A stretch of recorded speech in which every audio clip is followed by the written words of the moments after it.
Hi guys, Samuel Johnson said, patriotism is the last refuge of the scoundrel. Liz Truss has found herself in such a place, claiming to be both a patriot and a Democrat. This was in response to a question that clearly upset her, the fact that she was campaigning to remain in the European Union and then jumped on board the Brexit bus for obvious career-boosting reasons. This begs the question, when the Tories eventually dump Brexit, will Liz Truss be back in the pro-EU camp again? Her attempts at plastic patriotism didn't go down well in the House of Commons, but in particular, members of her own party who took it as a swipe against them as well. Have a listen. I'm very grateful to the Foreign Secretary for giving way, and I suspect that when she was campaigning for Britain to remain in the European Union, she never in a million years thought she'd be standing here proposing a bill of this sort.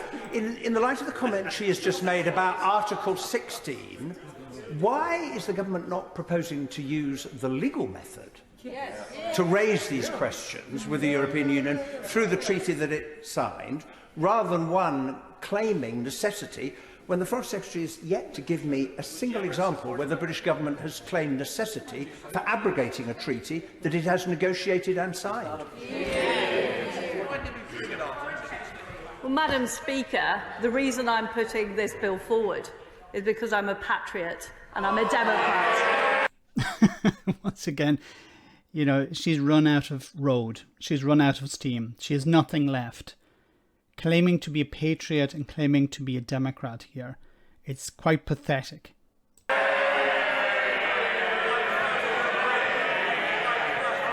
our number one priority is protecting peace and political stability in Northern Ireland and protecting the Belfast Good Friday Agreement. And nothing the Honourable Gentleman has suggested will achieve that end. But it was achieved through the agreement that you signed. Well, not you, but Lord Frost and Boris Johnson. They signed up to this agreement. This was designed to protect the Good Friday Agreement, and it has. The problem at the moment, of course, is the DUP want to throw their weight around. They wanted a type of Brexit. They failed in achieving that.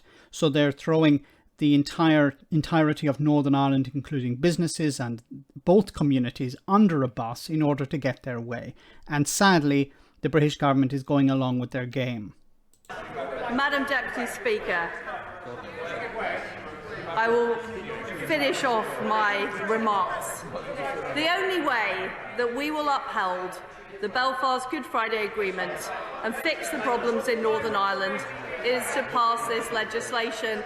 And we've heard on the opposite side of the House all kinds of complaining about the solution we're putting forward, but we've heard no alternative solution that will deliver.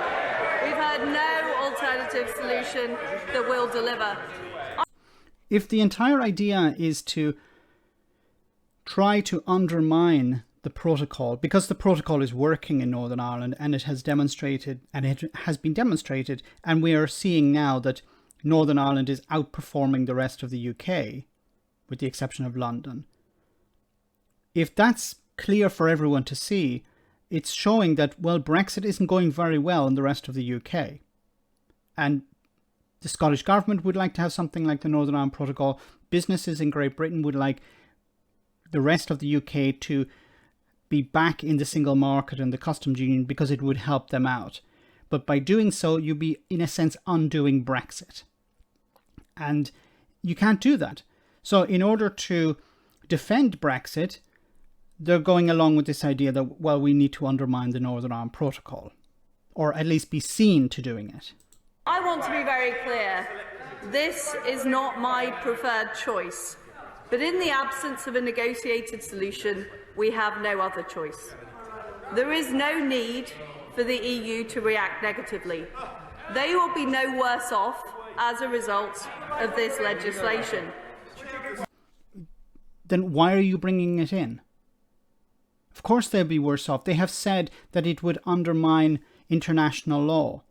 It would attempt to undermine the single market. something that you had already signed up to protect. These issues are very small in the context of the single market, but they are critically important for Northern Ireland. I'll give way. I'm very grateful. The Foreign Secretary knows that I have grave concerns about her bill. But could I ask her just to coolly reflect upon praying in aid patriotism as a defence of it? Is she seriously impugning the patriotism of colleagues across this House who have concerns about her bill? I find that a false conflation. Well said, Simon Hoare here. Obviously, Simon is a Tory. He understands what's happening in Northern Ireland. He has chaired the Northern Ireland Select Committee, and he knows what's going on. Liz Truss has no understanding of the Good Friday Agreement. I don't think she has an understanding of the Withdrawal Agreement or the Northern Ireland Protocol. This is all just to keep Brexiteers happy. I was directly responding to the point of the honourable gentleman asking me why I had campaigned one way in the referendum, and now I'm working to make sure that the Brexit negotiation that we achieve works for the people of Northern Ireland. And that is because I believe in the union of the United Kingdom. I believe in the relationship between Great Britain and Northern Ireland, and I want to resolve those issues.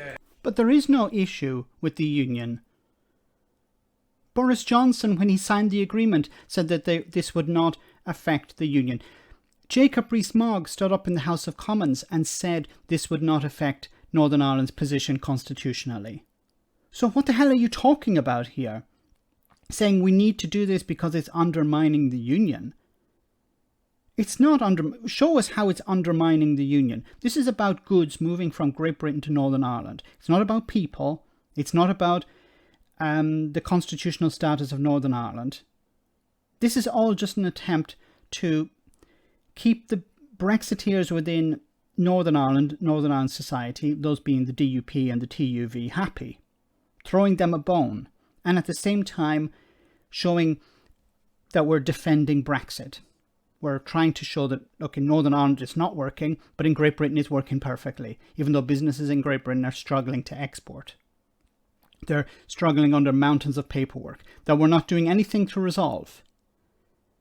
But we're focusing all our attention on Northern Ireland, which is actually working.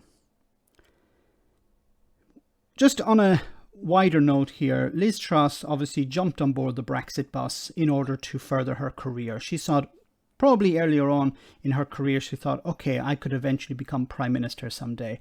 I'm going to try to emulate Margaret Thatcher, perhaps. And that's why her voice, it seems, has changed over the last number of months and years. But she's a career politician.